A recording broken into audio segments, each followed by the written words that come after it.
They are seeing positive trends emerging since the previous quarter.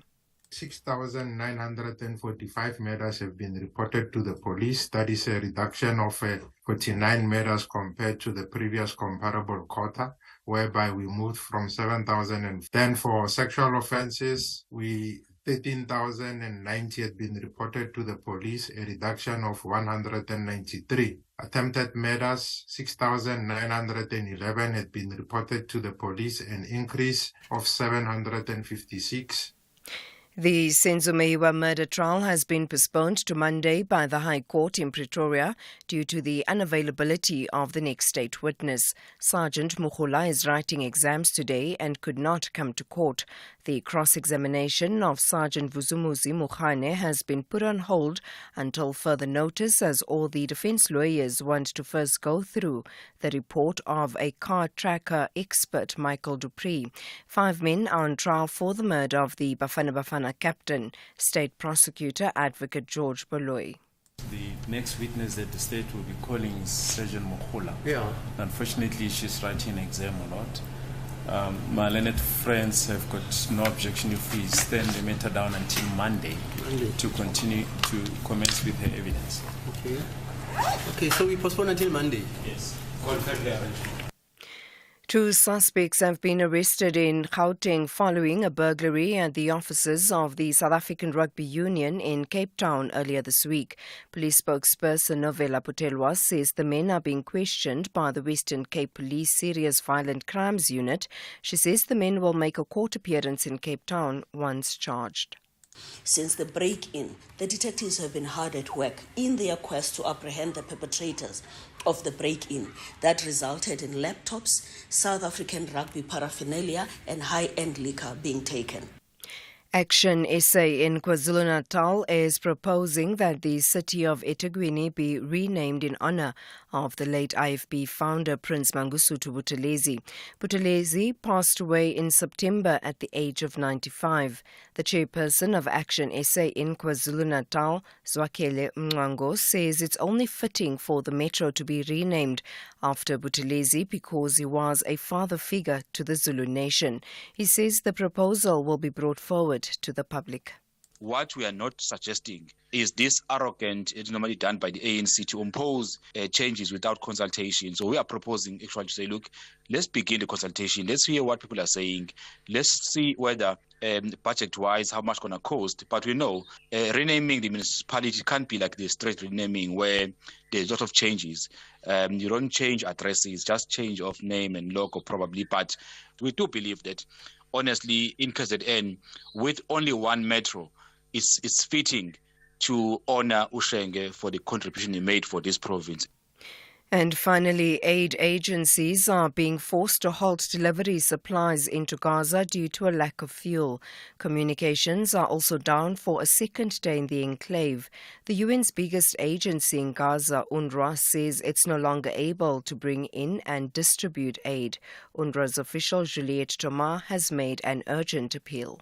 There is exerted efforts at different and high levels for UNRWA to be allowed to bring in an urgent shipment of fuel, and this should happen.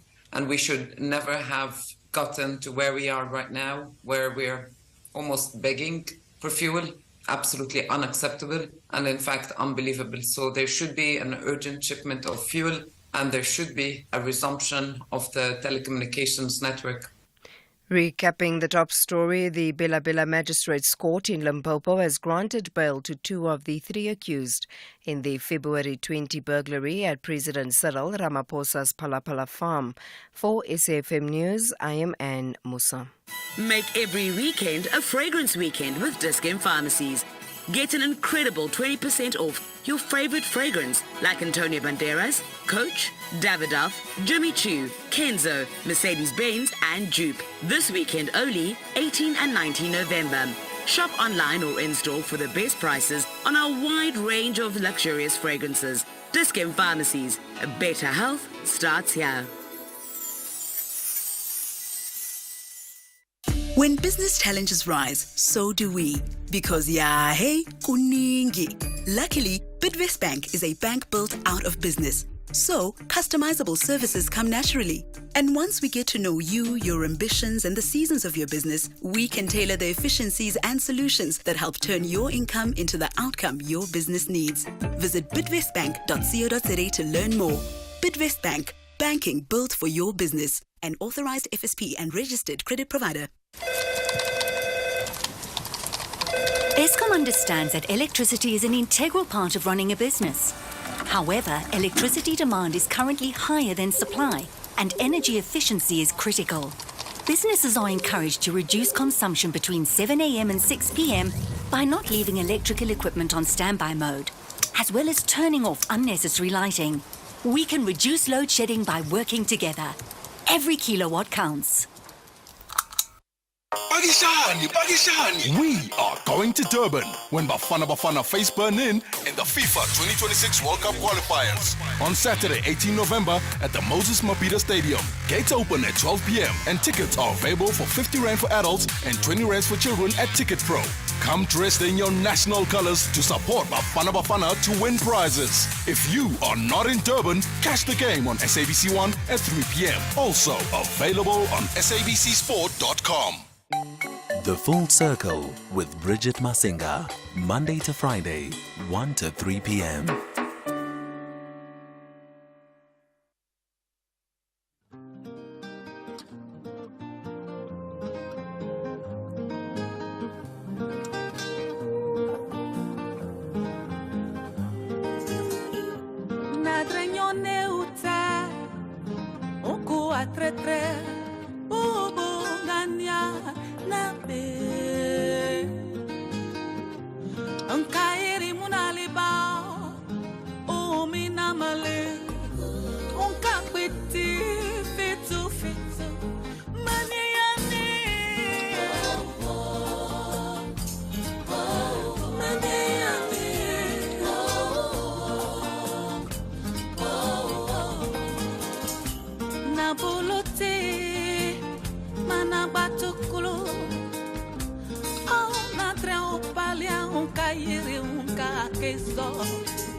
J'ai peur du danger, pourtant je te suis à la trace.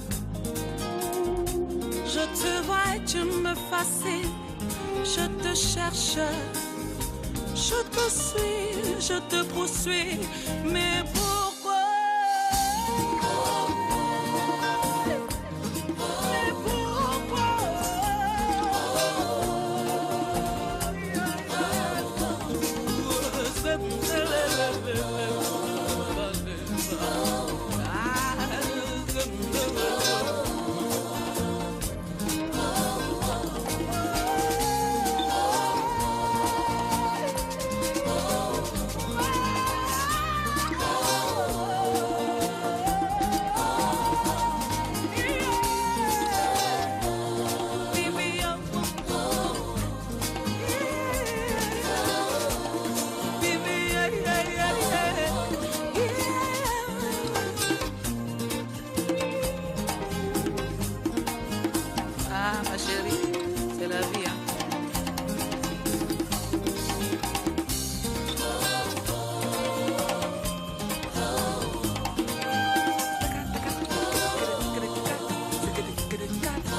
We thought we'd mosey on over to Côte d'Ivoire this afternoon by way of France, bring you some sounds from Dubé Nangore. I can't pronounce her name because I'm not French. But if you are French speaking, perhaps you can give it to us. That was Dubé Nangore, and the song is Nader. She's actually part of a collective, from what I understand, that consists of artists that are both of Francophone descent and of Tunisian descent, and currently based out in Paris, France. She's also the daughter of a rather noted percussionist called Bonnie. Perhaps you've heard some of Bonnie's work. I'm getting introduced to her, and I love being introduced to new music. So I like you, if you've not heard of Dubé, I'm getting introduced to her by way of my team this afternoon. And anytime we go on the continent, I get very excited. So definitely we'll be delving a little bit deeper down the rabbit hole of playlists to find out more about her musical palette and perhaps some of the people she's collaborated with over the years. Coming up today, we are going to be talking around the big weekend enkulu as of tomorrow. If you are into physical registration, otherwise you can do it online, of course. Weekend enkulu, it's the first initiative by the IEC, the first drive, the first voter registration drive to kick off this election season that's happening tomorrow. We're going to touch base with some organizations around that. We're also going to hopefully touch base with the folks at the SARMers and bring you some of the anticipation from the glitz and the glam that's going to be happening at the Sun Arena tomorrow night. And then on the other side of 2 o'clock, we focus on things arts and culture. Body Moves 2023, celebrating dance in its truest form. And this is an all-inclusive dance festival. Very exciting one, in fact. And then we wrap up the show by touching base with the entrepreneur and board member at Strauss & Co. Ketiwe McLean is going to be here, and we're going to be talking around the business of art, galvanizing support for artists, looking into the future, some of the things we should know around, just the value of this very intriguing industry. 061-410-4107, that is our WhatsApp line if you'd like to send through a voice note. Alternatively, 086-000-2032 is the number you can call us on if you'd like to go live. You're listening to Bridget Masinga on SAFM. Joining me in conversation now, we have Tibelelo Litswane, who is the project educator at Activate Change Drivers, as well as Arfan Mangera, who's the head of civic alliances at Rise Mzansi. And we're talking, of course, it is the big weekend Nkulu. The Electoral Commission of South Africa is gearing up for our voter registration weekend, the first to kick off the election season. And it's imperative for us to try in some ways to try emphasize the pivotal role of registering to vote and the role that you play within this robust, thriving democracy of ours. Good afternoon. Perhaps let me start with you, Tibalelo, and just to sort of, the big weekend is here, but we're still dealing with a lot of issues in as far as getting people to recognize the importance of going out there and taking this first step, which is, registering to vote. Yeah, absolutely. Good afternoon, Bridget, and thank you for having me. So I think, like you said, it comes down to how imperative it is for people to recognize their role of participating in democratic processes. And I think this big weekend that we're heading into is really integral to that. You have to be eligible. We want people in the coming elections next year in 2024 to be eligible voters. And one of those processes that you have to go and actually register to vote so that when the time comes, not only do you have the agency to cast your vote, you actually can vote, and you're in a position to cast your vote. Having done the work with Activate on the ground with young people, especially in marginalized communities, one of the frustrations is that when we mobilize them at the last minute during the voting season to go and vote, some of them don't know where their IDs are.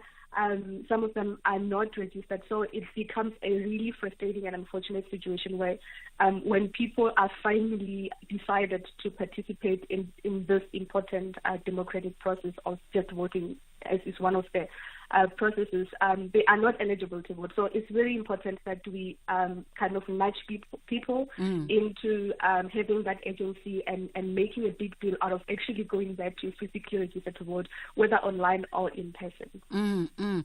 Let's jump you in, Arfan, on this one. To borrow Tibalelo's word, making a big deal. How do we make a big deal? A lot of our conversation has been preoccupied around voter empathy and people are fatigued but we need to start changing that narrative now, because I feel like that's not getting us ahead in the conversation. Arfan? Hello? Maybe while we wait for Arfan, I don't know what's going on there. Hello? Can you hear me? Now I can, yes. Hello. Awesome. Sorry, I think slight delay. Good afternoon to all your listeners. I think Arfan, let's try and get you on a different line because I think perhaps something's going on there. Tibalelo, let me throw that to you. How do we get people, young people particularly, excited about taking the first step? Because if we get you excited about this first step, then I almost feel like we've locked you into the process. Yeah, absolutely. I think that it's not as simple as saying we are trying to correct young people's inaction around participating in democratic processes and saying don't be apathetic. Because I think the general sentiment around young people's inaction in taking part in democracy is that they are apathetic. Of course, there is kind of like a modicum of truth in that, but I think it's more complex than that. Young people are sitting with the intersections of, identity, being AMA 2000, struggling with opportunity access, and, it's a myriad of issues that they're sitting with. And I think that we have to not only incentivize, but unpack and go to where they are, which is what we are trying to do, especially in tomorrow on Saturday, to go to communities, to sit with them, to interact beyond just the passive imparting of civic education, highlights and knowledge. We have to interact beyond that and kind of get the gist of why they are not interested, and try to draw, kind of like close parallels between their realities that they're sitting with and also how them participating in democratic process of voting being one of the big ones will kind of make a reality the aspirations that they are sitting with. So I think that it has to be a long-term project. It can't be passive during only a day before the election. It has to be a long-term civic education project of investing in interactions that are meaningful throughout the electoral cycle. So I think, finding them where they are and making the information not oversimplified but accessible, making it to translate to where they are in their realities and speaking to the intersections that they live with and through every day. You've brought up some touch points there that hopefully we've got a better line now with Arfan and we can jump you onto this conversation.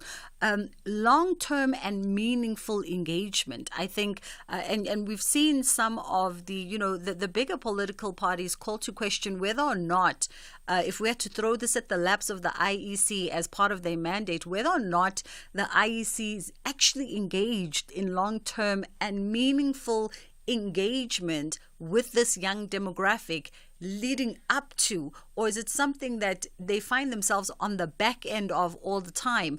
Your perspective of that, Arfan? No, thank you so much, and I hope the line is better now. Yes, much better. Awesome. I think, let me dive into it. I think the IEC has been consistently let down in that funding has been cut to the institution itself, it makes it very difficult for it to execute a mandate. So I don't think necessarily we should only place the responsibility on the IEC. I think all parties involved, all civil society, all sectors of society has to have conversations that go deeper than just I'm ready to vote or should we actually vote. It needs to be about how do we make democracy work for everyone? How do we get the system designed? Because I disagree with the youth apathy. I think young people are just angry and tired at a system that's not get up and working for us.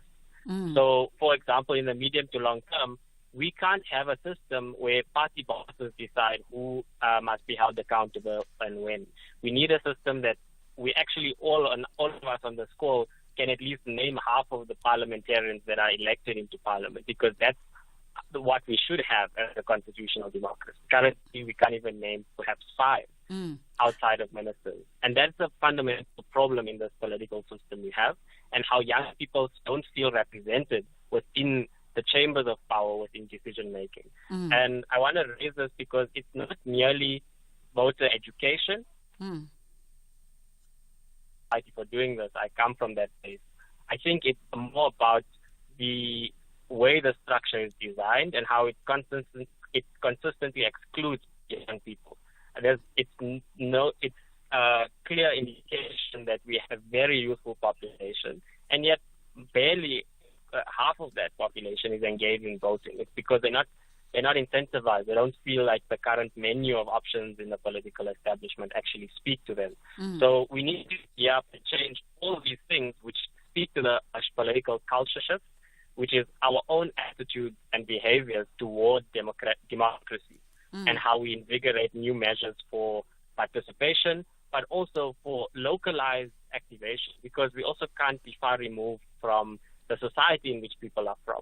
I'm a big advocate for when we speak voter education, voter registration, or just civic work, we must go to where people are, on the sports field, at Groove. We must go to where the young people are based, how we can actually engage in conversation and not merely a passive reception of, I'm going to tell you what voting is about and what the system is. But young people are full of knowledge and full of understanding of their society. It's how you create the conditions that allow for that to be freely expressed within the ballot box. Yeah. As you listen to our conversation this afternoon, I wonder from your perspective, what kind of conversations are you having within your social circle, whether it's amongst friends, colleagues, family, in order to encourage people to at very least take this first step, which is registering to vote with, of course, the IEC driving the first voter registration weekend kicking off this weekend. Let us know on 0614104107, and of course the 086 000 2032 is the other number that you can call if you'd like to go live. And when you talk about localized activation, I think, for instance, when we look, and I think a lot of us are well sort of clued in on how other democracies function, right? When you look at some of the engagements, for instance, in the US, and you see how people will galvanize around local issues, regional issues and regional people, almost taking the academic approach of politics out of politics and making it about issues, and hence endearing themselves to the voting public. And are we doing enough of that in South Africa, perhaps, where we take the academic languaging, the academic approach out of politics, and we just localize it and endear it individual on individual? Ifam? No, I fully agree. For the last few years, I have been engaged, I think prior to my shift into mainstream politics, in civil society. And building the Strada Youth Activism Program, the National Youth Coalition, and working with the likes of Activate and others, you realize why those programs become successful even under tight resources, the kind of resources that political parties have way more of. And so we learn the art of speaking in language and behaviors that people understand and are receptive to, rather than over placing the burden on the voter and just the ordinary citizen to try to speak in very complex terms. And so I think there's huge potential for us to go back to basics, to have conversations around our tables and not to bastardize politics, because politics is personal. It affects everything in our lives. And once you create the condition in which people can speak freely about their choices, what the policy positions of different parties are, the type of leadership they want to see, you start seeing a different result. You find more engagement. And I'll give you an example. The 4 years running the youth program, we did the civic education workshops. There was a group in the High, the township in Johannesburg South, who were very interested. Yet that interest did not translate immediately into them willing to vote. The same young people who will go to a voting station and volunteer as independent observers didn't want to vote because the options weren't good, but also they just weren't convinced by the type of politics that was happening. But fast forward 2 years later, the same young person is saying, hey, but wait, I think I'm going to actually contest 2026 as a councillor because clearly none of these options and people represent our interests. And so I'm going to be that champion. So you're shifting mindset, you're shifting ideas, but you're also creating the space in which people's power can be built, rather than the top heavy kind of approach where you just get told who to vote for and why you should vote for them. You create the conditions in which people then actually have voice and can find expression in any process, not just voting, but beyond the ballot box, in holding politicians accountable, demanding certain legislative change or changes to policies. That's a kind of constructive dialogue and constructive process that enhances democracy. But we are in a globe where democracy is declining, and we have to reckon with that and apply measures to ensure that we don't just allow the kind of populist ideals to take over, because we have a constitution that defines many rights. The problem is that people, not only citizens, not all understand those rights and how they can actually make sure that they are applied and executed. Yeah. And so we do need to delve deeper into that kind of conversation. Let's hold it there for a second with my guest this afternoon and welcome in Anne Musa to bring us the headline news, and then we'll come back on the other side and continue the conversation. 061-410-4107. That is the number you can send your WhatsApp to, or 086-000-2032 if you'd like to give us a call. How are you leading the conversations within your social circles to ensure that you get people out there to go register to vote? No vote must be left behind come 2024. Good afternoon. Thanks, Bridget. In the headlines, international philanthropist Melinda Gates is expected to be the main speaker at the 13th Desmond Tutu International Peace Lecture in Cape Town today. The Bela Bela Magistrates Court in Limpopo has granted bail to 2 of the 3 accused in the February 2020 burglary at President Cyril Ramaphosa's Palapala farm. And the Turkish President Recep Tayyip Erdogan will make a state visit to Germany today. Some German opposition parties have, however, called for the trip to be cancelled because of his stance on the conflict in Gaza. I'll have details on these and other stories at 2. Bridget Masinga on SAFM.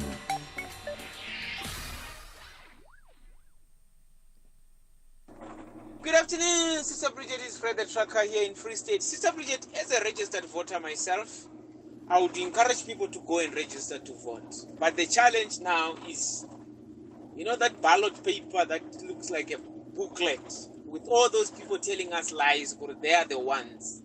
It's just confusing. It's confusing even the unregistered voters to say, who do I go and vote for? Because all these people, they are liars and they are criminals. They are building Mugugu thing and they call it a call center. They charge 38 million. Boom, gone. They build roads that are dust roads and then they charge millions, then they are gone. And what's in for us? Nothing else, Bridget. We are being targeted by criminals as truck drivers. You see what is happening there by Livombo border post. Tax drivers, tax associations chasing the truck drivers, doing all kind of things. Lawlessness in the country. Bridget, the reason why young people are not voting because, unfortunately, the ruling party, people voted for it in majority, but after voting for it, they've actually let people down. So the people who voted for ruling party, the older people, are also no longer interested to vote. So the young ones are learning from the older ones, So I don't know how that's going to change because it's a long history in it. So unfortunately, the ANC damaged that confidence of people to go out and vote for the political parties. Develop Bridget and your guests. Bridget, the main reason for voter apathy is this high youth unemployment rate. The youth do get discouraged, I'm telling you. What happens them? If they do complete their studies, highly qualified academics, some of them are the highly qualified academics, some of them have this so-called skills, but they don't get employed, so they are so voter apathetic. I'm telling you the stark truth. Good. Absolutely, lovely sister. How's it?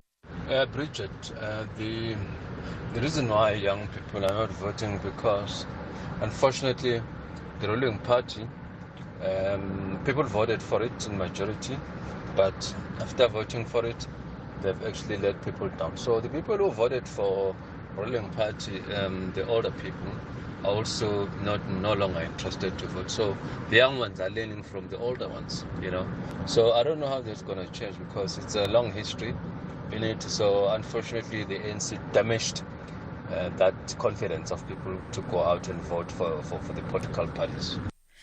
I hear every opinion and every opinion is valid, but I also think the crux of the conversation today is we are now here, right? We are now at the precipice of, elections 2024, and we can't keep churning at the same thing over and over again. We now need to shift ourselves and shift to being proactive and shift our attitudes in order to galvanize ourselves, our households, our friends, our colleagues, and everybody, right? We're all in agreement about everything that you've said is absolutely valid. But I think at some point, and I don't know if my guests agree, and I'll throw it back to you, Tibalelo, but I think at some point, we as individuals, because if I change my stance and my attitude and my approach, it has a rippling effect, and then it becomes a collective, and before we know it, it's a society. Before we know it, it's a nation.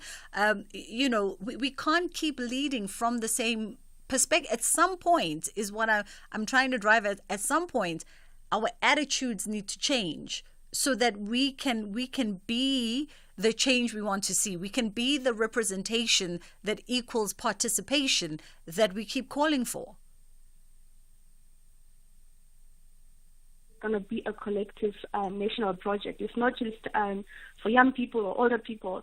I think listening to the opinions that were expressed, one can deduce that there is a big, chasm in understanding between two generations. We speak at each other. I think that the important, crucial thing, and this is what we're going to be doing with the UNDP, South Africa tomorrow in communities, to go door to door, one doorstep at a time, have interactions with people, especially young people, so that we not only passively make conclusions of why young people are not active, are not participating, are not voting, but we get it from them and see them and hear them. Because I think we can, talk in cycles, but they are the ones who know why they are not voting and what are the issues or factors that obliterate the ability to be visible, to take part in political, structures on local government and etc. So I think, and also just to build on, the expression that you made on, changing of attitudes. I think more so we need to curate civic and voter education that is based on just, facts and, that are accessible to people, and with that people can inform, the agency, they can have informed agency to be active citizens. And I'll give an example. Just, having an interaction with a young person in Soweto or in Social Group, where you can simply build a conversation on simple facts of if you abstain from voting as a young person. Young people make the majority of the population in South Africa. But we have seen in last local elections that their numbers were disproportionately lower to their recorded, stats numbers. And what that means is that they're reducing the voting population. When the voting population is reduced, it compromises the credibility of the South African democracy. And for democracy to function as a system of governance and to be credible, it needs people to participate, especially in South Africa with the participatory democracy that we have. So I think just making it more logical and trusting that young people have the cerebral capacity to comprehend these things, and not just young people, everybody, so that we immediately see the ramifications of our inactions in democratic processes, of not taking ownership of our country, our society, and understanding the power that we hold as citizens. I also think, just to add on to that, it's the notion, and Irfan, perhaps you can weigh in here, it's how we position the notion of what is democracy? What is a democracy and your role in democracy? Because I feel like a lot of us do not understand this word from a practical, tangible, day-to-day experience. It's a concept that is far removed from people. So when leaders and politicians spew out this, you are not participating, you are not involved in your democracy, if a 10-year-old says to you, what is democracy? In order for me to find my role within this democracy, what is this democracy in a tangible, practical, lived way, and how it affects me on a day-to-day is, for me at least, is the other missing link of this conversation. You are absolutely correct. And it perhaps ties into the previous asked me about, why isn't this relating to people? I disagree with equity because, number one, young people and people in general, not even just young people, are actually involved. They are running soup kitchens. They are doing shelters for GBV victims. There's tons of programs and projects happening, often underfunded, out of people's own pockets, as a result of the fact that government just doesn't work. And all of that is what further distances people away from official process, and it's a dangerous scenario for us as a young democracy where people start pulling back and away from their right to participate, and actually ask government to deliver on certain things that they feel should be priority. Now, I want to say that you started this part of the conversation with the fact that we have to be the owners of democracy. Democracy is a team sport, and if it really requires all of us to collectively galvanize our ideas and put forward what are the main issues. The current crop, unfortunately, are more interested in positions over the best interest of a country or community. Just earlier today, I was speaking to a very prominent activist in civil society, and he was saying he's busy. Oh no, we've lost Irfan. The line was letting us down there, but I think we will leave it there for this afternoon. Thank you to my guest, Irfan Mangera, who's the head of Civic Alliances at Rise Mzansi, and Tibalelo Litswane, who is, of course, the project educator at Activate Change Drivers. We do see some of our WhatsApp voice notes. Please do keep them coming on 061-410-4107. It is 1 o'clock. Let's take a quick break. It's in the weight it carries. So much, yet so very little. So desperately sought, yet so minimal the search. In places run dry and those in flood. In things that rip, yet keep us whole. In the fractured, where cures await. In planets cupped in little palms. In minds young and aflame. In the reach of those dare not reach. In things pulled down, stretching for sky. In steps with purpose, with no direction. In possibilities, dancing just for you. In familiar yearnings, yearning for familiarity. In eyes kept forever on you, so nothing is strange. Yes, it's in hope. Hope in light pulled near and sent afar. Yes, hope from us to you. SABC Education, enriching minds, enriching lives. Ford is turning 100 and there's never been a better time to buy a brand new Ford. We're giving away 100 vouchers worth an amazing 50,000 Rand each and the sensational grand prize of us paying for one lucky winner's Ford. It's the celebration of the century. Visit a Ford dealer, buy a new Ford and win. T&Cs apply. South Africa and Benin are both searching for tickets to the FIFA World Cup 2026. Bafana want to demonstrate their thirst and appetite for the global spectacle. But the Cheetahs are just as hungry for maximum points. Southern Africa versus West Africa. Catch the FIFA World Cup qualifier between South Africa and Benin on Saturday, 18 November at 2:30 p.m. Live on SABC Sport on DTT Channel 4, SABC 1 and SABC radio stations. Also available on SABC Plus and SABCSport.com. Hashtag We Love It Here. Brought to you by SABC Sport. For the love of the game. SAFM invites you to our inaugural public lecture, delivered by the former Chief Justice Mogoeng Mogoeng.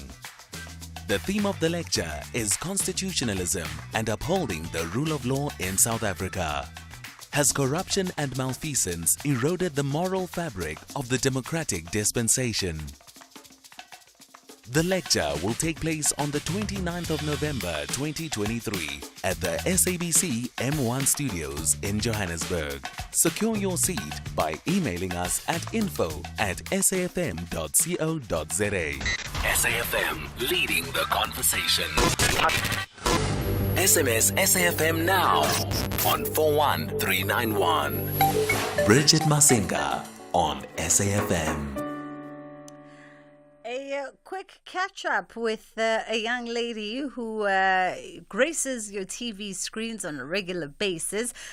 She is known as Nomalanga, aka the Flame Shorzy, and she's going to be co-hosting the South African Music Awards this weekend alongside DJ Sabi from Metro FM. They are going to be bringing you the 29th South African Music Awards to be hosted out at the Sun Arena in Pretoria.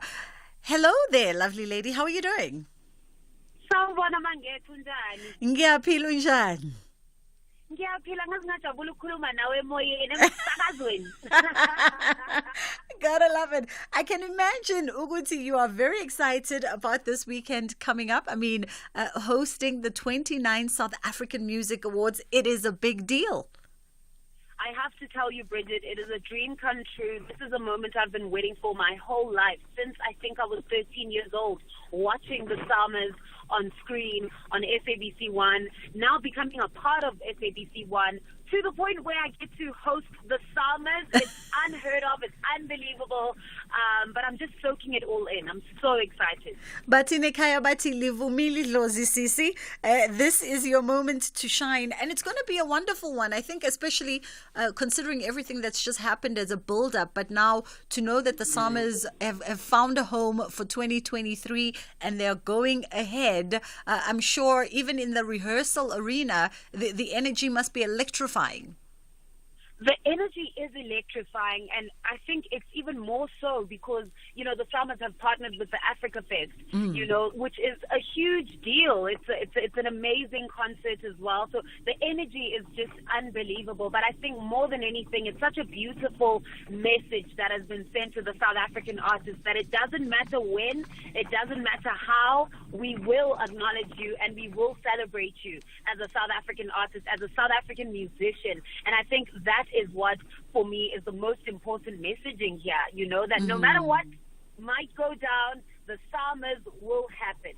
Absolutely. You hit it so poignantly there, Nomalanga, because it is important for this particular sector of creatives. As a creative yourself, you know, you understand this very well, that this sector needs their moment in the sun. They need their moment of recognition and celebration, which is the South African Music Awards. 100%. I mean, more than anything, it's such a great opportunity for young talent to shine. And I think I must say hats off to the Summers for putting together such a beautiful lineup of hosts, you know, our guest presenters as well. I mean, our red carpet host, Hope Mbele, Notutuga. These are young South African starlets who are shining so bright. DJ Sabi has had an amazing year. I'm not even going to talk about myself because I'm not going to toot my own horn. But, you know, it's such a beautiful thing to see young black South Africans doing incredibly well in the arts and creative space. And for us to hold the fort down tomorrow is going to be such a monumental moment. And I'm just excited, man. Now, can you give us a little sneak peek just between you and I? I mean, I come to Lalele at this point in time, so it's just you and I. Have you caught sight of those very important envelopes, and perhaps you can just whisper in our ears, you know, who's Can I tell you something? Yes. Let me whisper it to you. I have never seen such a matter of high security. I mean, at some point I thought we were harboring the Webb Ellis Trophy, the way there's so much security around those envelopes. Siwabona nje from far. So I'll be just as surprised tomorrow when they're opened and announced. Oh, fantastic. And in terms of some of the performance, I mean, I know the Psalmist always has incredible performers on the night. Who should we be excited about? I mean, I know everybody, but who should we have a keen interest in making sure that we don't go to the bathroom when that performance is about to come up? I would say watch until the very end, because a certain somebody from the Limpopo province is going to tear that stage down as a closing act. I'm not going to say more. I love it. Nomalanga the Flame, all the best of luck for you tomorrow, but I know you absolutely do not need it. A consummate professional. Thank you so much for taking the time, and enjoy rehearsals today. That was Nomalanga, aka the Flame Shozi, and she is co-hosting alongside DJ Sabi the 29th South African Music Awards that is going to be aired at our sister station SABC1 tomorrow, coming to you live from the Sunbed Arena at Times Square. And they've partnered up with Africa Fest in order to bring you the 2023 edition, with the festival allowing for the Psalmers to be quote unquote the main act, and then the festival acting as the big after party for everybody when the evening is done. It is fast approaching 10 to 1 o'clock. It's time for a break, and then Kids Corner is coming up. Tune in for a conversation on diabetes on Afternoon Express. We're joined by physician and endocrinologist Dr. Jocelyn Hellig to unpack the common symptoms and risk factors of this disease. Plus, we look at how to manage diabetes through lifestyle choices with dietitian Kath McGaw. That's Afternoon Express this Tuesday at 6 p.m. only on S3. Repeat Sundays at 8:30 a.m.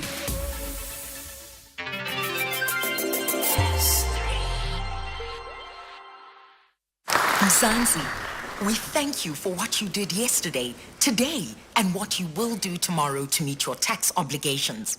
By submitting your income tax returns on time and keeping your personal and banking information up to date, you have made your tax matters daily matters. Our gratitude as SARS is immeasurable. We thank you for contributing to our country's prosperity. Visit sars.gov.za to keep your details updated. Your tax matters. SARS at your service. The beauty, power, elegance, and speed of horse racing. The passion at the heart of horse racing diligence. Where these magnificent creatures and their skilled jockeys compete for glory. Racing today. Catch it live on Mondays to Fridays on SABC Sport on DTT Channel 4. Also available on SABC Plus and SABCSport.com. #Horses of Great Character. Brought to you by SABC Sport. For the love of the game. Bridget Masinga on SAFM.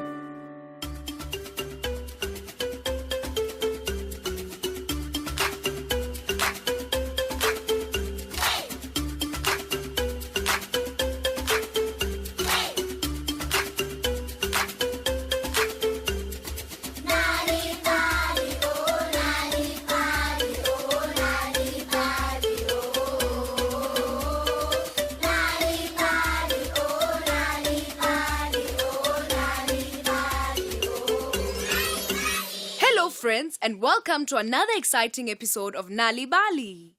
Human beings are different, and that is what makes us unique and beautiful. It's okay that someone might not have the same features that you have, or you may have features that nobody else has. That should not encourage bullying amongst us as children, but rather we accept each other the way we are. Let's listen to today's story called Ketty with the Flying Chicken, written by Rujeko Moyo. But before we listen to today's story, let's all get up and dance.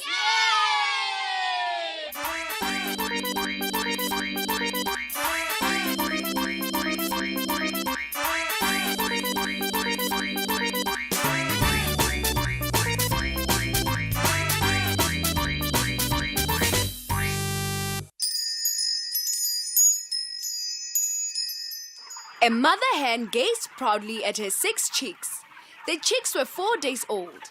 They were fluffy and yellow. They ate the small soft grains that their mother showed them to eat and cheeped as they scratched into the dirt. They also stayed close to their mother. All the chicks did except one. Ketiwe, the big brown striped chick, did things differently. Ketiwe ate barks instead of grain, and she went exploring far away from the other chicks. As the chicks grew older, the differences between them grew more noticeable. The feathers of 5 of the chicks turned white, but Ketiwe's feathers turned grey. While the white chicks marched around the chicken yard, scratching and digging for the grain that they ate, Ketiwe marched far and wide. She flew into trees and even on rooftops and ate all the bugs she found. But most of all, Ketiwe squawked all the time, and while her loud squawks warned her brothers and sisters of danger, the chicks were irritated by the loud noise. Please be quiet. They clucked. Come down from the barn roof. They chipped. Ketiwe wondered why she was so different from all the other chicks, but even though she tried, she could not stop squawking or flying onto the roof or eating bugs. One morning, Ketiwe flew further out of the farmyard than she had ever before. She flew into a tree and enjoyed a meal of beetles she found underneath the tree bark. Suddenly, she heard a surprisingly familiar squawk. And another. And another. From up in the tree, she could see a flock of birds that looked just like her. They had grey feathers just like she did. And they squawked loudly just like she did.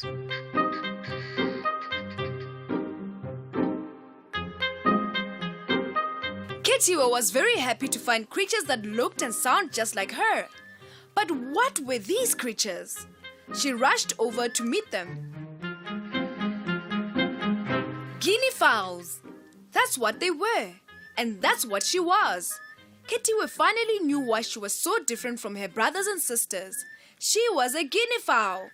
Ketiwe rushed home to her mother, excited to tell her the news. Do you want to go and live with the other guinea fowls? Asked Mother Hen softly. Ketiwe thought about it for a while. Even though she was not like her mom or her brothers and sisters, she still loved them very much. And even though they did not like her squawking, she knew that they loved her. Can I play with them during the day and come home to roost at night? Asked Ketiwe. Of course you can, my Ketiwe. Mother Hen beamed, and that's what Ketiwe did. And so we come to the end of another Nalibali story time. Today's story was called Ketiwe the Flying Chicken, written by Rutsheko Moyo. Did you know that reading and telling stories to children at home can help them do better at school? If you want free stories to read to your children or for your children to enjoy on their own, visit Nalibali website www.nalibali.org or Mobi site www.nalibali.mobi. You will find stories in 11 South African languages, as well as tips for reading and sharing stories with your children to grow their potential. Also look out for the bilingual Nalibali Reading for Enjoyment supplements with great children's stories and activities available in newspapers. Nalibali, it starts with a story. You're listening to Bridget Masinga on SAFM. I'm just here to update you guys on how I've been feeling and what's been happening, but what's happening. This one time I got a comment that really sticks with me. Let me read it to you. I can't believe I finally found a fellow South African trans man on YouTube. I feel like crying, bro. And here's another one. It's amazing hearing someone with my accent talking about the stuff I think about all day. I wish this community would grow more. Yeah, I love you guys. I've never told you guys that, but I do. I mean, I even got a comment from a trans YouTuber in Jamaica saying, Keep doing what you're doing. I love the realness, man. Hey, it's feedback like that. Yeah, it just makes it all worth it. I really do, man. I appreciate all your comments and all your messages, everything. Like, it literally keeps me going, and it gives me the motivation to keep posting and just keep doing the most. So hence why I'm showing face now. Unplanned video, I was just like, let me just go film. And here I am. Here we are.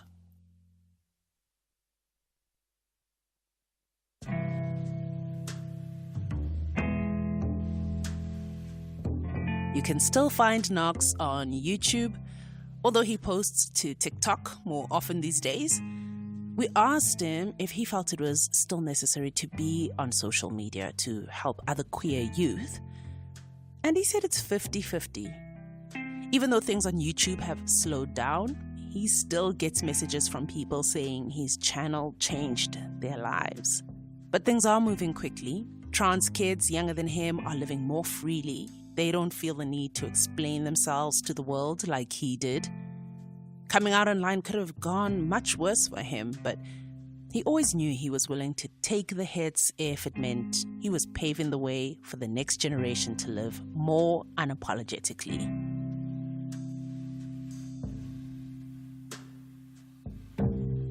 Here We Are was written and produced by Knox Simelane and Joe Jackson. This episode is produced by the Radio Workshop and the Children's Radio Foundation.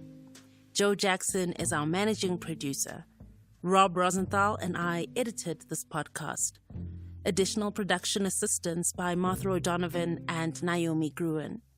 Music by Blue Dot Sessions. Sound engineering by Mike Rayfeld. Our studio technician is Sims Gula. A big thanks to Catherine Grenfell and Audio Militia in Johannesburg, where we record this podcast. This episode and the work of the Radio Workshop would not be possible without support from Steve Hendrickson, Pam and Bill Michaelchek, the Other Foundation, and the Theodore J. Forstman Charitable Trust and the Emerging Markets Foundation. Visit our website for more information and to support our work at radioworkshop.org.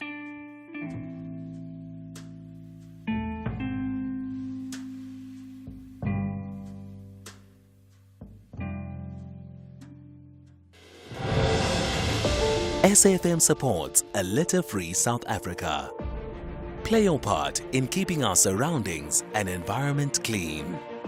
SAFM, leading the conversation.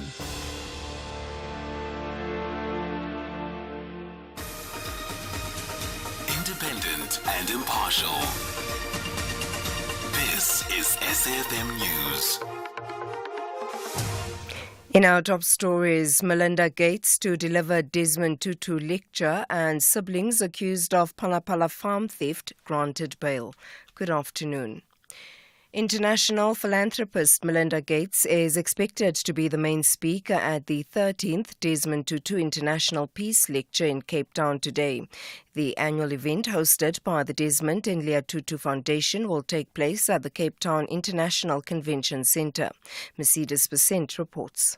This year will be the second time that the Desmond Tutu International Peace Lecture will take place without his presence. Last year was the first time that the annual Peace Lecture was held without Tutu since his passing in December 2021. The lecture took place at the Cape Town City Hall, where UN Deputy Secretary General Amina Mohammed was one of the keynote speakers.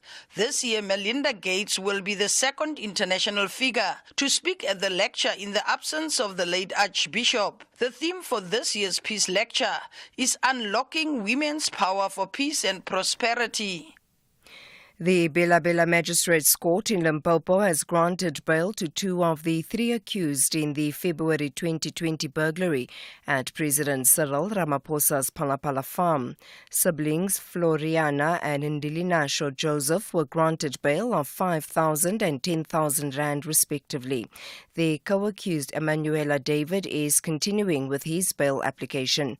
The trio are accused of breaking into President Ramaphosa's farm and stole more than $580,000 US.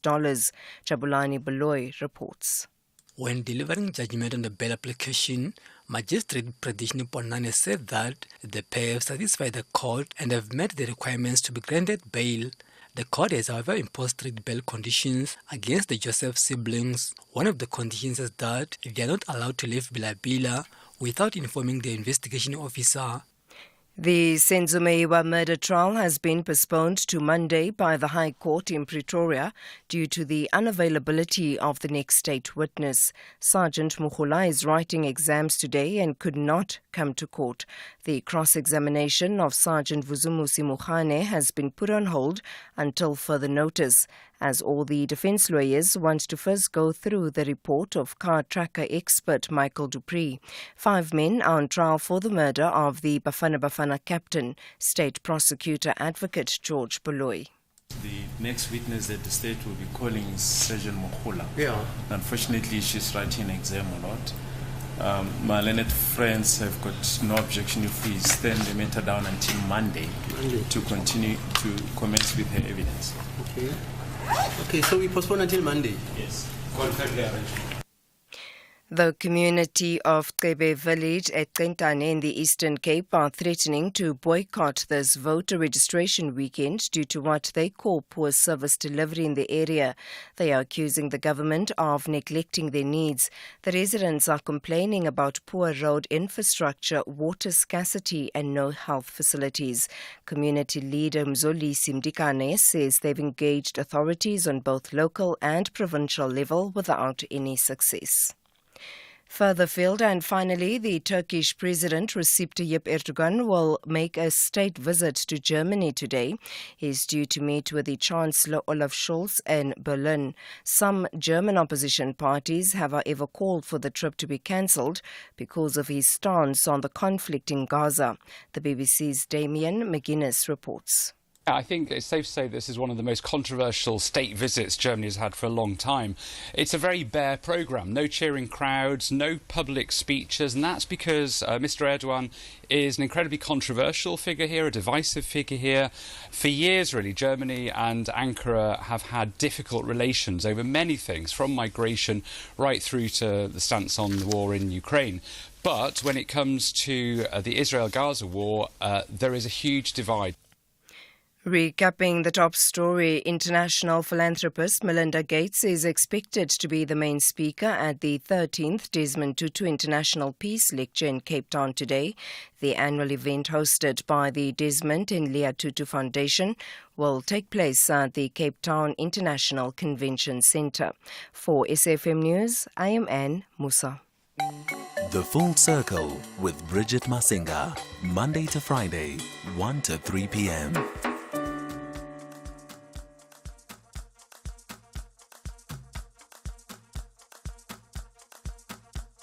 SAFM.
Terrible pause.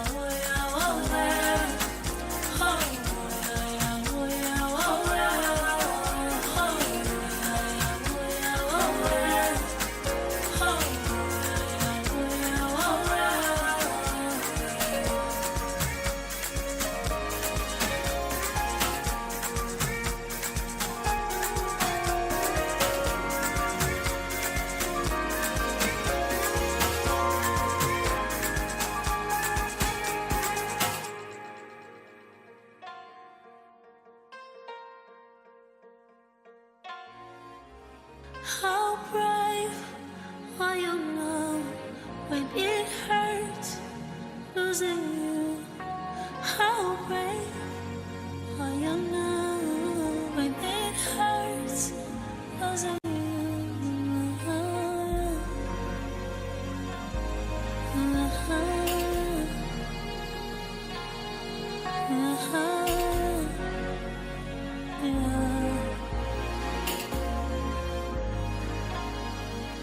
But how brave are you now when it hurts losing you? But how brave are you now when it hurts losing you? Oh, yeah, yeah, oh, yeah, oh, yeah. Oh, yeah, yeah, oh, yeah, oh, yeah. Oh, yeah, yeah, oh, yeah, oh, yeah.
It is a Sama-nominated Murder featuring Nkosazana daughter with Summer Love. Because, Murder, he is, what was the duo that he was a part of? Yes, he was Black Motion, one half of Black Motion. They're on a break at the moment, pursuing their individual endeavors. It happens from time to time. And hopefully it's not a forever after, right? Shante, the songs, the albums rather, are out 1 and 2, if I'm not mistaken, named after his daughter. That is how we kick off the second hour of the show. It's a Friday afternoon after all, so we are taking things nice and easy now. We're entering that part of the Friday where we start to kekeleza just a little bit, our version of that. Our version of that. We don't lift too heavy, but we lift. You know what I mean? Karen Green is joining me now. Karen is the Chief Executive Officer at Sibekwa Arts Center. How are you doing this afternoon, Karen? I'm well, thanks, Bridget. How are you? I'm fantastic. Thank you for taking the call.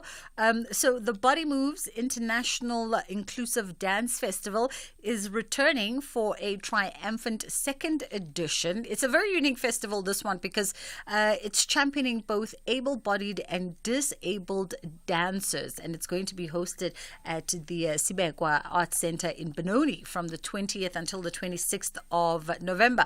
I think unique is one way to put it. A lot of us are not really accustomed to going out to, dance festivals, dance ensembles, and seeing both able-bodied and disabled-bodied dancers sharing a stage. Absolutely. I think unique is one way to put it, but we are hoping that the more that Sibekwa and some of our other partnering companies like Unmute and Flatfoot, the more that we do these kinds of festivals, that it gets less unique almost, Yeah. That we see more integration of difference across the board. Absolutely.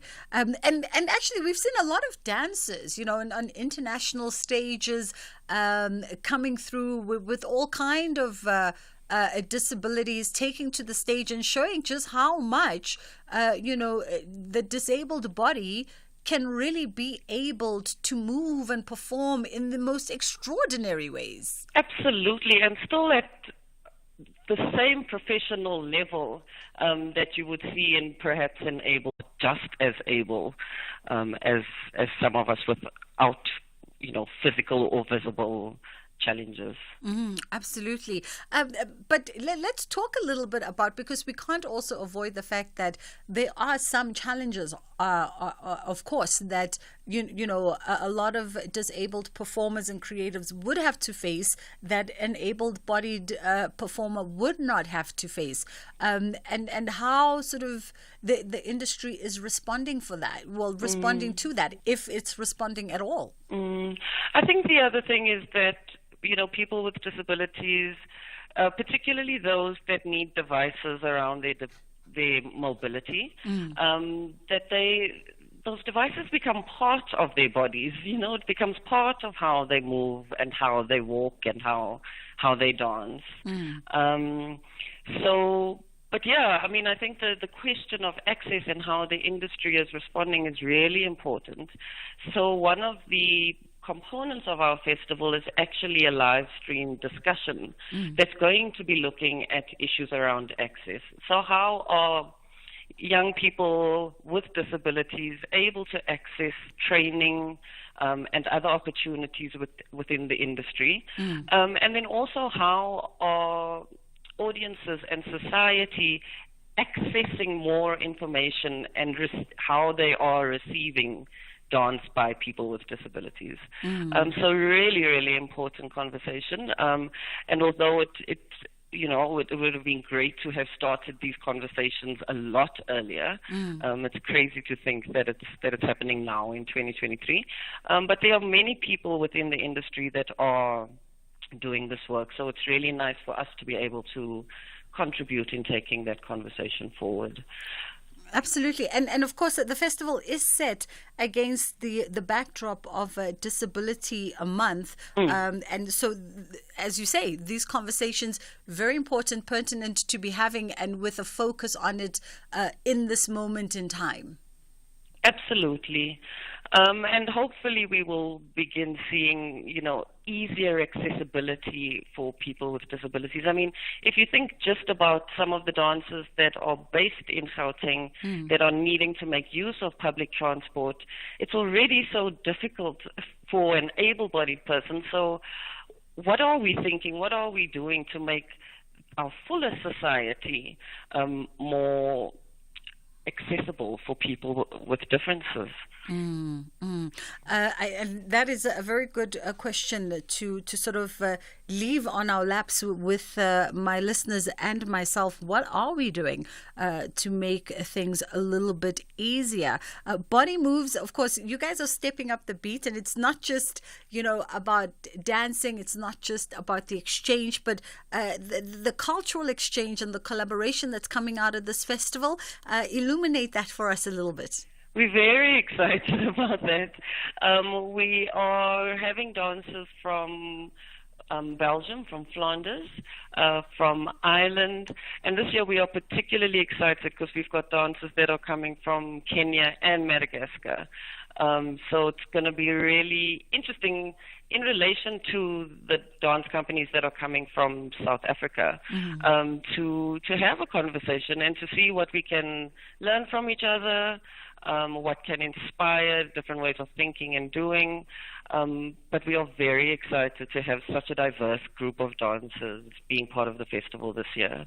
And I think also part of the conversation, I don't know, probably will go towards, the different sort of strategies strategies or the different approaches that have been deployed between all the regions that are participating this year, things that have worked and things that have not worked, and perhaps even a borrowing of some of these concepts, an exchange of some of those concepts with either Kenya, Madagascar, Ireland, and the rest that are going to be in attendance? Absolutely. And I think sometimes when things are quite difficult for us or foreign to us, we shy away from it a bit. And I think that people have very practical solutions to challenges that they have. So I think that I'm quite excited to see what will emerge from conversations about how we address the issues that we are facing. Absolutely. Let's take a quick break here, and then we'll come back on the other side and continue as we unpack more in terms of the program that's going to be unfolding over the 6 days out in Benoni. Open the Absa Cash Invest Tracker account and earn the best rates in the market. More than the top 10 money market funds' average returns. Enjoy unmatched advantages at an interest rate of 8.9% per annum. Plus, if you open your account today, you could win your share of 15 million rand in luxury travel experiences for two. Yes, you heard right. A trip for you and your partner. My Bank does that. Open yours today in less than 5 minutes on the banking app at your nearest Absa branch, or consult your private banker or call 0860 111 515. Absa is an authorized FSP and a registered credit provider. T's and C's apply.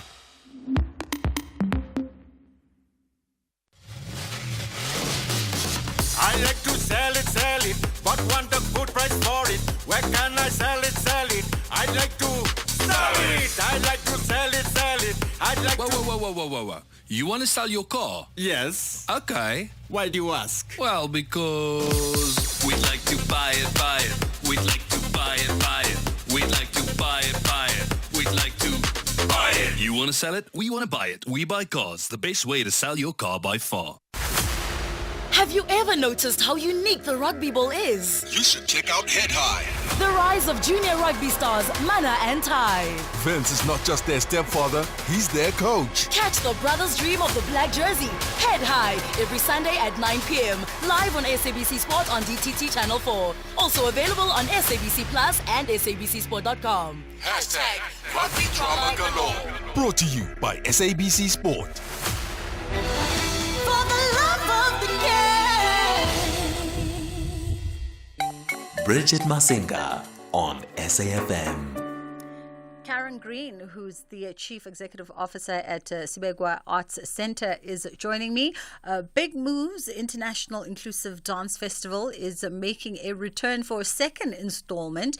It is a unique festival that's championing both able-bodied and disabled dancers to come together at the Sibegwa Arts Centre in Benoni from the 20th until the 26th of November. So it is a big weekend as you also prepare to kick off the festival, and there's lots that's on the agenda over the 6 days coming up from Monday.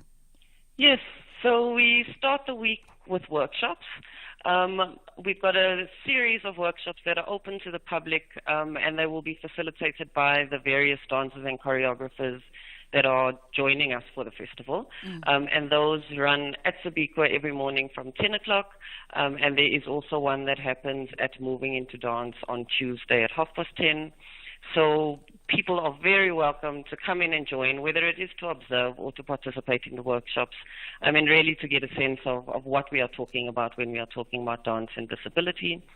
And then on the Thursday evening is the live stream discussion that's facilitated by Dr. Leanne Lewitz from UKZN and Dr. Yvette Hutchinson from the UK, Professor Yvette Hutchinson, sorry. And that conversation will be live streamed to the Sabikwa Arts Centre Facebook page at 6 o'clock on Thursday, talking about issues of access in training in the professional space. And then we have the exciting festival on Saturday the 25th and Sunday the 26th of November at Sabikwa at 2:30, where we'll be able to see all of the dance performances on both of the days. There's actually a what I read that sounded like a very interesting showcase, Karen, for one of the workshops, a workshop with a talented deaf dancer, one Andile, I think, and I think it's Unmute is the name of the showpiece. So Andile is actually the co-founder of Unmute Dance Company that's based in Cape Town.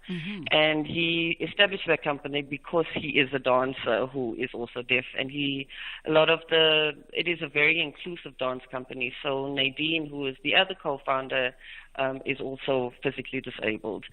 So they've been really championing the space for disability and dance, and talking very briefly with him, really, really interesting how he is going to be using the form of sign language and translating that into dance movements, so people get a little introduction to sign language, South African Sign Language, and then we'll get to be creative in terms of how they translate that into expression. He will also be one of the performers on the Saturday and Sunday, and really incredible that he feels the music, he feels the vibration through the floor. And he is incredible. He's an incredible dancer. Wow. Already you've sparked my interest just there, and I'm getting ready to book my tickets. And speaking of which, you also are providing shuttle services for those that are more centralized in Gauteng but want to come through to Benoni for the festival. Yes. So all the tickets are available on Quicket if people search for Body Moves. And one of the ticketing options is to get the shuttle from Rosebank.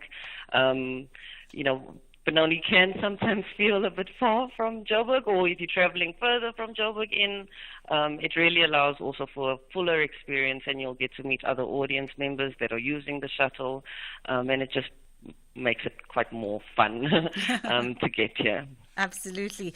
We appreciate the time with you this afternoon. That was Karen Green. And of course, as you heard, Quicket is where you can go if you want to go experience Body Moves 2023. Tickets are on sale for 120, but if you're using the shuttle, they'll run you 250 if you are using the shuttle from Johannesburg. It does depart from Rosebank Mall, so it should be easy access for you if you prefer to rather be driven there and have a lot of fun getting there as well.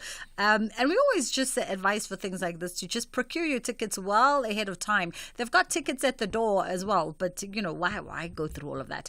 So Quicket is where you want to go, and of course Karen is available at karen@cbigwa.co.za if you want to inquire about anything further. It is the full circle with myself, Bridget Masinga, this afternoon, leading the conversation right here on SAFM. Our lines are still open on 061 410 4107 if you'd like to be in contact with us. You could talk about anything. It is the big weekend this weekend. Weekend enkulu, as they say on social media. We're getting ready for voter registration.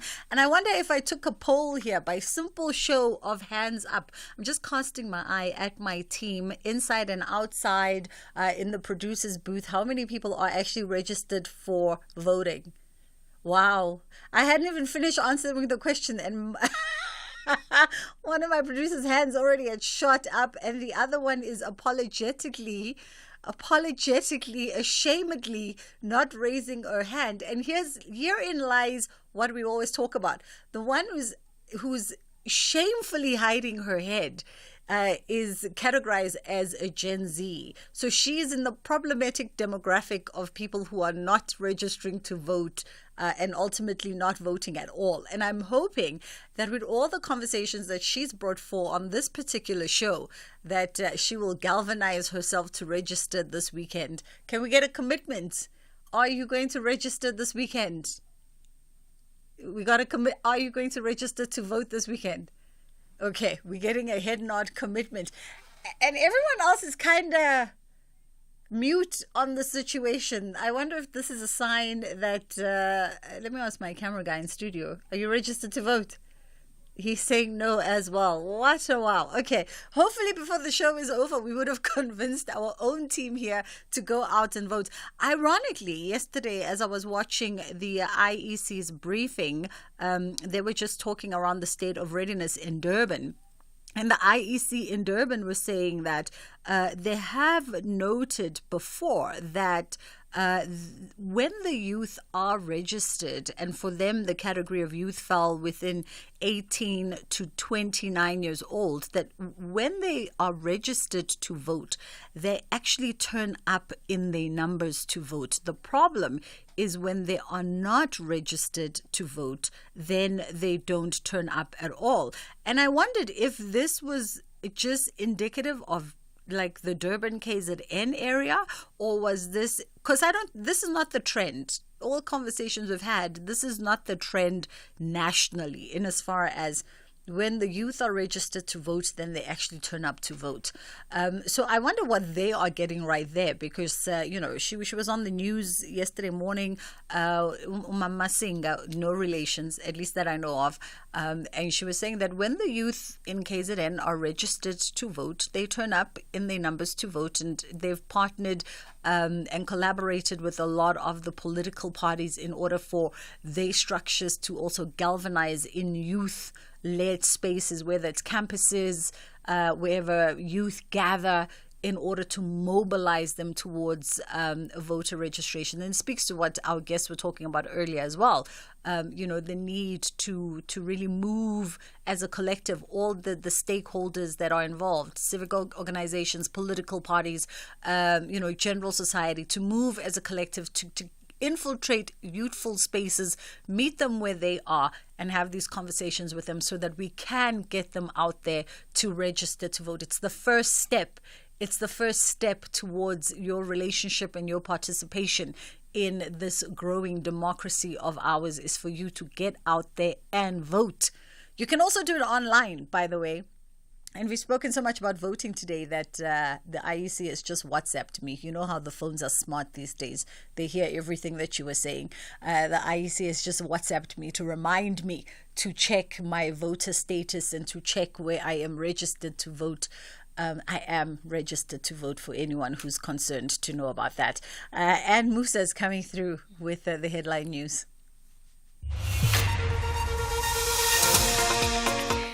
Good afternoon. Thanks, Bridget. In the headlines, international philanthropist Melinda Gates is expected to be the main speaker at the 13th Desmond Tutu International Peace Lecture in Cape Town today. The Bela Bela Magistrates Court in Limpopo has granted bail to 2 of the 3 accused in the February 2020 burglary at President Cyril Ramaphosa's Palapala farm. And the Turkish President Recep Tayyip Erdogan will make a state visit to Germany today. I'll have details on these and other stories at 3.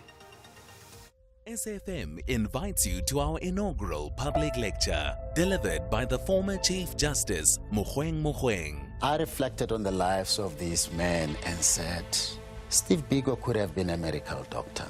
Aubrey Mokwape, they could have been medical doctors, but for the sake of me and many others, they chose a path of justice.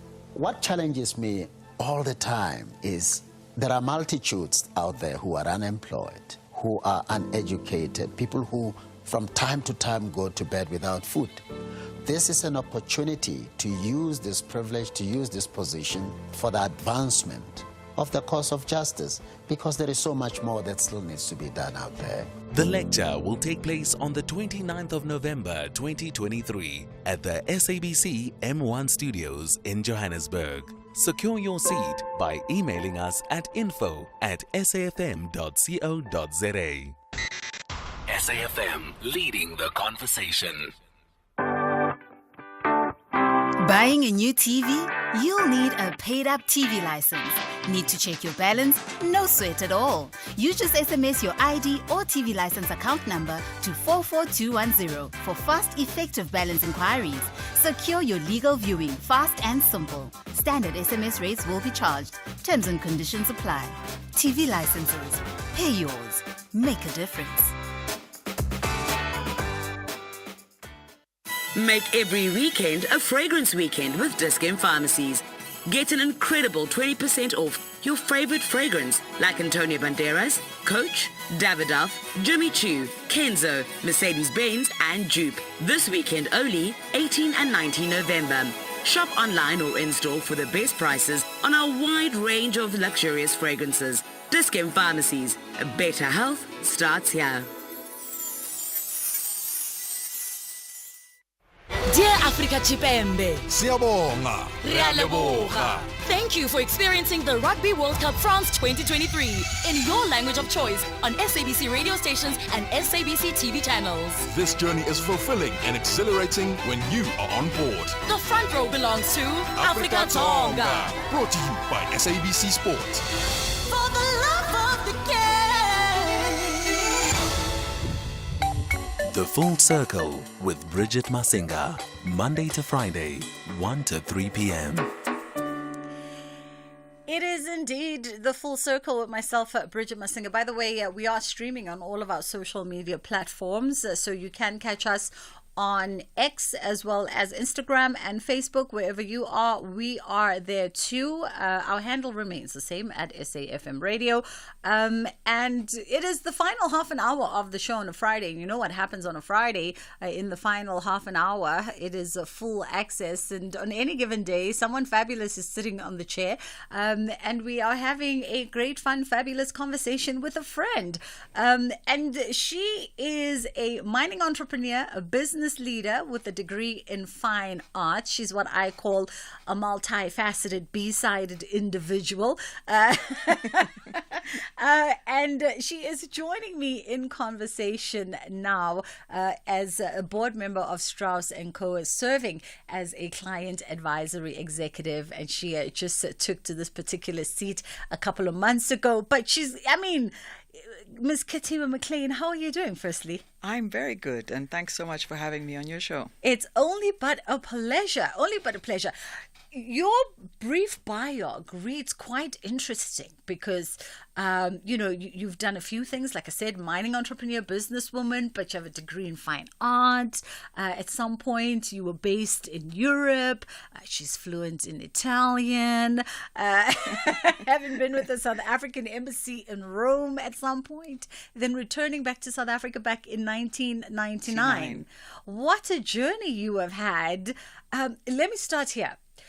How does somebody who decided I'm a creative, actually even the aesthetic speaks creative, I'm a creative, and I'm going to go start and study a degree in fine art, and then you move into mining, of all the things?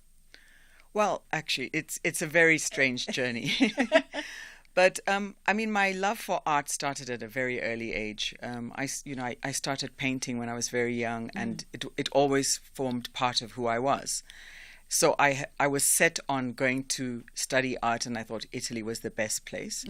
And I started this journey by studying mannerism in Florence, and then later on I did my studies in fine arts at the Accademia di Belle Arti of Perugia. And I ended up spending 15 years in Italy. So I did various studies in the arts and a couple of years of architecture. And I ended up in the South African embassy in Rome, where some of the work I did was around curating art shows and so on. And I missed home, and I wanted to come back to South Africa. So I got this job offer to join actually the Department of Minerals and Energy at the time. And I thought, well, this is a good opportunity, but what do I know about mining? I have an arts background. So I came back, and I actually really enjoyed it. It was a very interesting time, and I just loved it. And I always found ways of kind of taking myself back into the creative space, even when I was in mining. So I headed up projects that were in beneficiation, value addition. I worked with young jewelers in the industry. I was part of a project called London, South Africa, that actually brought designers from the UK, top designers, that worked together with women in the craft business. And they produced these wonderful products that were then showcased at Sotheby's in London. So I kind of always found ways of bringing it back to the creative side. Yeah. And I love that because it shows, oftentimes that there is a tie-in if you look hard enough. And I mean, fortunately for you, you were in mining, minerals already lend themselves to the opulence, to the creativity and everything else. But if you look hard enough, there is a tie-in almost everywhere with the creative world. People like to creativity like it's this thing that lives in a silo. And we often make the argument that, no, not really. You just sometimes have to take the lens and switch it the other way around to find that connection. Absolutely. Yeah. We are in conversation with Ketiwe McLean, entrepreneur, a board member of Strauss & Co. And we're getting to know her a little bit better, and obviously through her, getting to understand the business of art a little bit better. So for you, coming from a business background, understanding business, but also being a creative, I would venture puts you in a very unique position, particularly at Strauss and particularly in moving the world of visual arts forward. It definitely does. But I mean, I actually think it's been a plus to have this diverse background. I mean, first of all, before I moved to Italy, I also lived in different countries on the continent. Yeah. So, I had that sort of exposure. But having worked in the as an entrepreneur, but having an arts background, and I've had to do a lot of strategic thinking. So I think it really lends itself, because I mean, yes, Strauss and Company is an art auction house, but it's also a business. So there's the art part of it, but it really helps to have this background, and I think it's been a plus. Yeah. And I think from a business perspective, artists, there's often that missing link. South African artists, when you are in conversation with them and you start talking about the business of the business, that's oftentimes the weakness that I feel a lot of artists don't understand that. What would you say through your journey and your experiences is sort of missing there, and how do we bridge that gap to get visual artists to understand that in essence you're not just a creative, you're a business? I think it's about education, and I mean education of the artists, but also educations of people who buy art. I mean, it's really important. I mean, I still get people sort of saying, artists directly saying, would you be able to sell my work at Strauss? And you have to explain to people that we're actually in the secondary business. So we're not a gallery, so we don't deal directly with. So I think it's just a question of educating people all as you go along. And I find it's very comfortable for me to be in a place like Strauss, because I love the work ethic and the sort of the environment, because it's a lot about empowering people, about teaching, about making art accessible to people who want to buy it. But it's also about bringing artists together. We have lots of partnerships. So we work with, the print studios.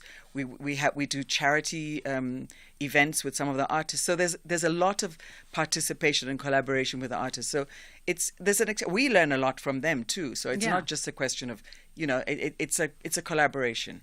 When we speak bridging the gap, that's the other thing. How we understand art, how we understand the business of it as consumers, particularly Black consumers, which I don't know if that perhaps is an area of your focus moving into this new role, as well as how do we introduce this world to new young Black collectors and enthusiasts? That is definitely something that, that's a huge focus of what I do. It's actually reaching out to people and making art more accessible. I mean, sometimes people feel a little bit intimidated by art, and I'm just whatever color they are, but people who haven't really bought art and feel that the world of an art auction house is inaccessible or it's sort of intimidating. So we bring people in. We have we have a monthly art club, and we have walkabouts with the experts. So our doors are constantly open for people to come in and learn. And actually, we take them through how easy it is to buy art. And people, can sit through almost a session of a sort of auction-like situation and realize that it's not intimidating. And again, we also cater for. We have some very, very pricey artworks that we've sold, but we also have prices that are accessible for all different levels. Yeah, absolutely. Aldrin St. Pierre is standing by. Let's take a quick break here. We'll come back on the other side of this and continue our conversation.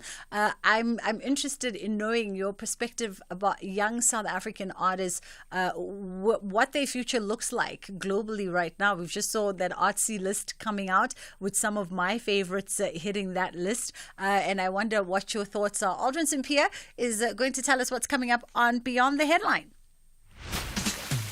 Every person, no matter who you are, what music you're inclined to listen to, and what you do with your weekends. You need a weekend playlist.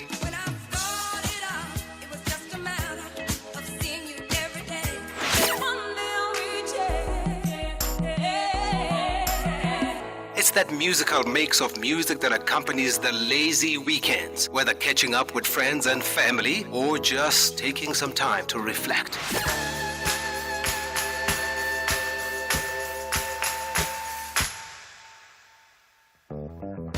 Tune in to The Soundtrack of Your Life with me, Ernest Pillay, Saturdays and Sundays, 1 to 4 on SAFM. You are listening to The Full Circle. Aldrin St. Pierre. Hello. Yes. Sure. Coming up on the show quickly, we still continue our focus on the Israel-Hamas war. Woolworths has now come out to say that they have pulled off their shelves one of the products that they source from Israel. Okay. And they say it is a preemptive move because of threats that have been made against the retailer, and they're trying to do this to protect their staff as well as protect the customers. So we'll be speaking to Africa for Palestine, and then also on the show this afternoon we look at the quarterly crime stats that have been released. A slight decline in the murder stats. They've declined by 0.7%. However, though, vigilantism is now the second highest contributor to murders that we're seeing in the country, and the Eastern Cape is leading there with the 96 cases of murder due to vigilantism. So that's one of the stories that we're also looking at this afternoon. And also the president of Malawi, President Lazarus Chakwera, has announced austerity measures that are aimed at stabilizing the country's ailing economy. As part of these measures, the president has cancelled all international trips for public officials. I'm here for it. I don't know. Doesn't make sense? I mean, if you don't need to go, why are you going? Yeah, if you don't need to go, don't go. Don't go. But there are international meetings. Yeah, but we also know that half the reasons why, those in leadership go away, they make up things. Don't get me started on Didn't people someone that I've say, seen. why are we going to oversight? What were we going to oversight in the UK at some point? There's no need to oversight that. They can just You can do bring it right the from here. You documents. can do it right from here. Yeah, but our people love traveling. They love traveling. They love seeing the globe. So I think that's a good thing, though. Yes. However, though, what does it mean for service delivery? I don't. That's another thing. I don't know. I'm interested in how your experts are going to infer that vigilantism rise, because I think that is a direct result of Yes. a lack in, our security and Yes. safety in this country. People lack confidence in the Yes. security cluster, Yeah. and that's the reason why they're taking matters into their own hands. And this is including the criminal justice system in its entirety. Absolutely. And also we can't celebrate that we have 49 less murders this year. But and here's the thing about vigilantism is that some people actually applaud it. Because of the violent nature of it, it does become a deterrent. Yeah. I grew up in Soweto, and there was a time where we used to have a lot of vigilantism incidents that would take place, mob justice, and because of that, the crime incidents actually went down. All right. Yeah. Interesting perspective. Aldrin St. Pierre is coming up on Beyond the Headline between 3 and 6 p.m. This afternoon. I'm Michelle Constant. Join the JSB crew and I every Saturday and Sunday morning between 7 and 10 a.m. We promise to keep you informed and entertained with innovation, culture, cars, travel, life learnings, environment, and of course, your big fat juicy. Small stories, big ideas, massive inspiration. The Jet Set Breakfast on SAFM. Bridget Masinga on SAFM. We are in conversation for full access this afternoon with Ketiwe McLean, and Ketiwe is now the newly minted board member out at Strauss & Co., which are an arts auction house, and she's serving as a client advisory executive, and she's gracing us this afternoon to talk all things her journey as well as the future of visual arts in South Africa. And we were just indulging the thought around artists taking themselves, as a business or approaching themselves as a business. And I wonder, what measures perhaps the creative sectors in South Africa have to consider in order to create an environment where artists of all the very many disciplines can tap in and maximize and perhaps harness opportunities. I mean, we came out of COVID where a lot of artists were talking about a lack of support. They were left to their own laurels to fend for themselves. And there just seems to be no real consideration for the world of creatives in this country. Yes, that clearly changed the whole landscape of art, and people not being able to, be in person, see, group together and as artists and art appreciators. It really had its challenges. But what we started to work on there was the whole sort of online. You started in the auction world. We started to do online auctioning a lot more than we did previously, or we do a combination, so people wouldn't necessarily be in the room all the time, but they could still bid for work. So how it would help artists, it meant that work was accessible worldwide.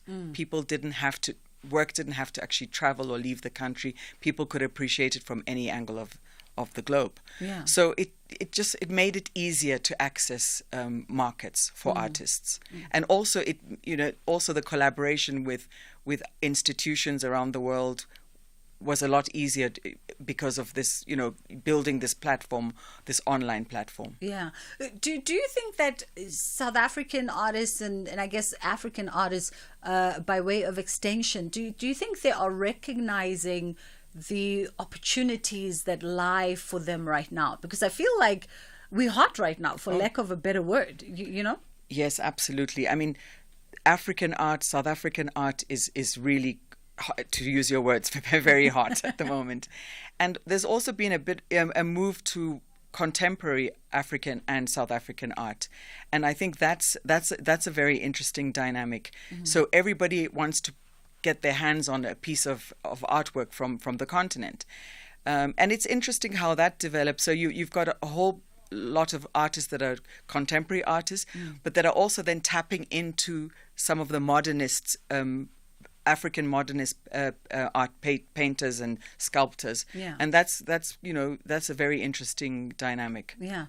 Artsy just released a list of young dynamic artists to watch, and in there was Congolese born but South African by way of growing up in residency, young Cynthia Mulanga. Mm-hmm. And a lot of people in this country had been very excited about Cynthia since she graduated. I think she graduated 2019 actually, from Artist Proof Studios, and she does incredible work, and to be recognized on lists like that at such a young age as an artist, particularly a female artist, what do we take away from that? I think women artists are really just breaking those barriers, and there are also all sorts of platforms that have been put forward for them to group and exhibit their work as a collective. But I just think there's just so much talent and dynamic work coming out of the country and coming from women. And for you particularly, I mean, you work in the space and you deal with the space quite a bit. Who's exciting you? Who's exciting the industry, rather? Let's take you off the hot seat. Who's exciting the industry at the moment, whether here or, the rest of the continent? I mean, I don't really think I want to sort of narrow it down to any names. But, as I said earlier on, contemporary art is really, really topical. It's hot. African art is really, everybody wants to have a piece of it. So I'm not going to sort of, I think we sell various artists, and I mean, yes, I can mention a few of the ones that we have sort of hit records, but I'd rather not sort of, Let's go to the records. Okay. Let's go there, because people always want to know when we go, we talk about how investable African artists are. Okay. And those who listen to our business shows and they go, show me the return on investments on those paintings and sculptures. Okay, I'd gladly do that. So, I mean, over the last year, Strauss has made some record sales, and we sold Irma Stern for 22.3 million rand. It's the children reading the Quran. Yeah. We sold another Irma Stern, The Praying Arab, for 18.3 million rand. And we sold, this is not African, but I have to put this in. We sold a Renoir for 4.5 million rand. And that Renoir was the first Renoir to be found in South Africa, on the continent, and found here and sold here. So that's not South Africa. It's not Africa. Coming out of a private collection. Coming out of a private collection. And then we sold Kinga Sampson for 2.17 million. The name of the work is Before the Day Has a Meaning. And Tumile Feni, who I really love, for 2.3 million rand. And the work was called Blue Suede Shoes. Yeah. We've also sold, at Strauss, we've also sold works from other African artists like Ben Nwonwu and Ablade Glover from Ghana. Yeah. So it's very exciting. I mean, these were like records, really. Yeah. But then someone might say, Ketua, that yes, but these are all established names. These are all big hitting names in the world of art. What say you for younger artists and my ability to invest perhaps in a Cynthia Mulanga? How do I gauge how to bet on the newer generation that's coming? I think a lot of people will say, do I go into art because it's a good investment, or do you love what you buy? I mean, I'm a little bit biased. I mean, I do work for an auction company, but I tend to buy what I like, what pleases me, what I like to see on my walls. So, I mean, maybe it's not the right sort of selling point, but I would definitely look at that. And I think just, learn, expose yourself as much as possible, go to galleries, attend the art fairs, and there you will see some of the young talent that's coming up. We've got amazing work coming out of the country. Absolutely. As you speak about Tumile Feni, I'm also just another thought cropped into my mind about how we've had so many profound artists in South Africa who've played a really important role just in our collective histories as South Africans. And how do we ensure that in this crop of artists that's coming up, their voices are also magnified and amplified to be reflective of this generation, but also in part to almost play an archival role in history, similarly as to how generations in the past did that?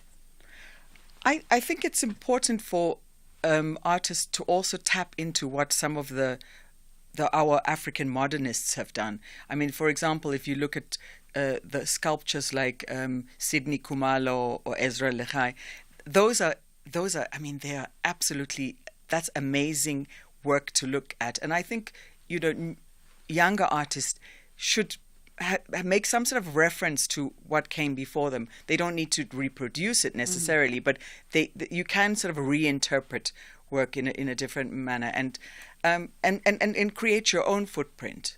So I think it's just expose younger artists should expose themselves as much as possible to what's happening on the continent, worldwide, and also just be their own creative selves.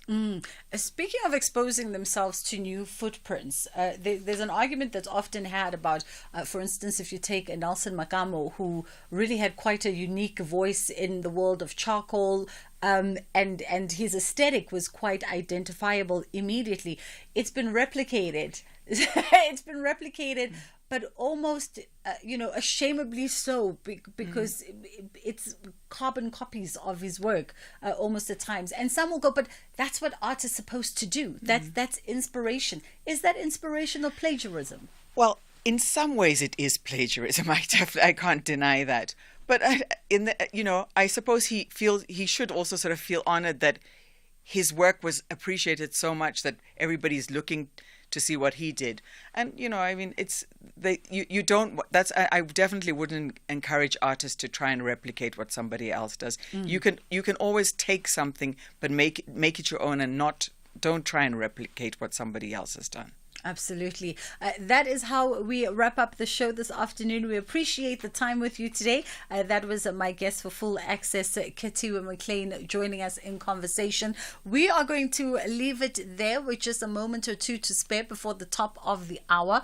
Aldrin St. Pierre is coming through between 3 and 6 p.m. on Beyond the Headline. Lots on the agenda there. I wonder, how do you feel about retailers taking a stance? I hear what he says about Woolies just being proactive in trying to safeguard their stores and their human capital by way of their staff. But I also wonder if it's not something that they're just doing out of principle. We've all read media statements and we, I'm just putting the question out there to ask. Perhaps he can follow up the thought when he's in conversation with them, to say, apart from the matters of security with their staff, is it also something that they feel maybe as the board of the retailer that they are taking a principled stance? I don't know. Just a question. That is where we leave it today. We are still live on social media at SAFM Radio on Twitter as well as Instagram. You can find us there at Bridget Masinga, formerly known as X, or formerly known as Twitter, now known as X. You can find us there at Bridget Masinga. Have an incredible weekend further. Inshallah, God willing, we get to do it again. The award-winning SAFM Playwriting Competition is back. Piece of good news for writers out there. SAFM invites all writers to explore the medium of sound. Dr. Jerry Mufokeng Wamaketa is head judge of the competition. And you ask the question, who? And I want to say everybody, young, old, black, white,